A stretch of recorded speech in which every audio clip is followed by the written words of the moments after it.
السلام علیکم ورحمۃ اللہ وبرکاتہ۔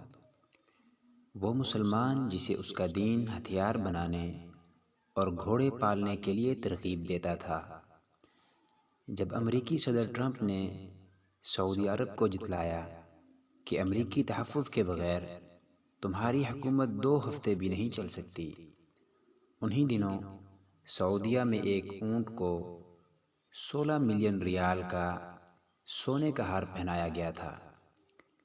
اسلام کا کتنا عبرتناک منظر تھا جب عباسی خلیفہ معتصم باللہ آہنی زنجیروں اور بیڑیوں میں جکڑا چنگیز خان کے پوتے ہلاکو خان کے سامنے کھڑا تھا۔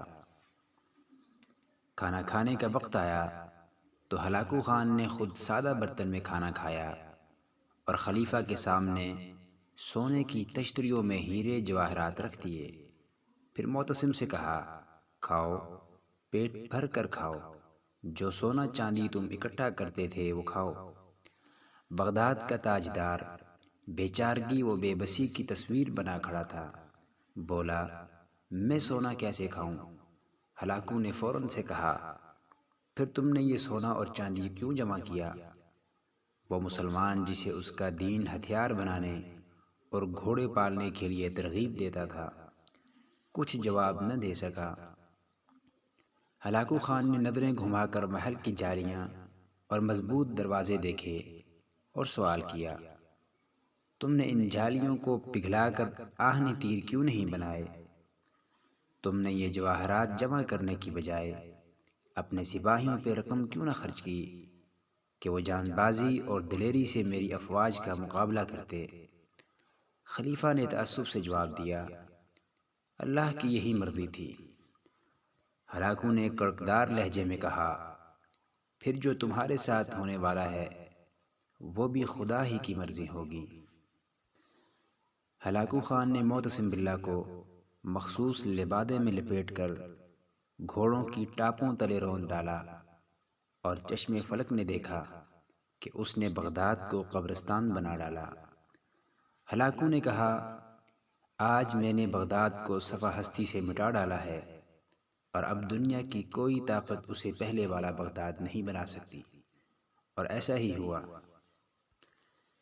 تاریخ تو فتوحات گنتی ہے، محل، لباس، ہیرے، جواہرات اور انواع و اقسام کے لذیذ کھانے نہیں۔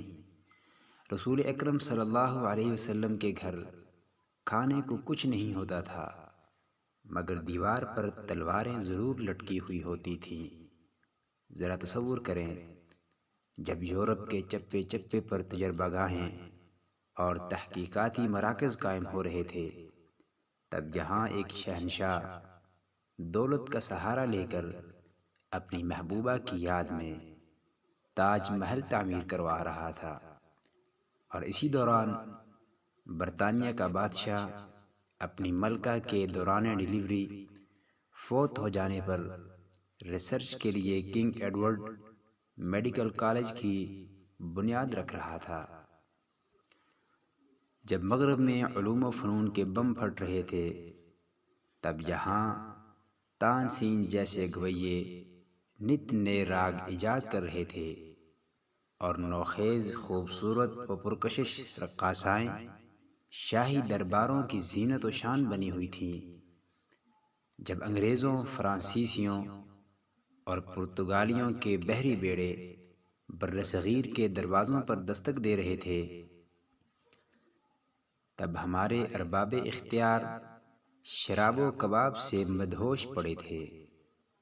تاریخ کو اس بات سے کوئی غرض نہیں ہوتی کہ حکمرانوں کی تجوریاں بھری ہیں یا خالی، شہنشاہوں کے تاج میں ہیرے جڑے ہیں یا نہیں، درباروں میں خوش آمدیوں، مراسیوں، طبلہ نوازوں، طوائفوں، وظیفہ خوار شاعروں اور جی حضوریوں کا جھرمٹ ہے یا نہیں۔ تاریخ کو صرف کامیابیوں سے غرض ہوتی ہے اور تاریخ کبھی عذر قبول نہیں کرتی۔ یاد رکھیں، جن کو آج بھی دولت سے لگاؤ اور طاغوت کی غلامی کا چسکا ہے، ان کا حال خلیفہ معتصم باللہ سے کم نہیں ہوگا۔ سوئی ہوئی امت مسلمہ کو بیدار کرنے کے لیے اس ویڈیو کو آگے شیئر کر دیجئے۔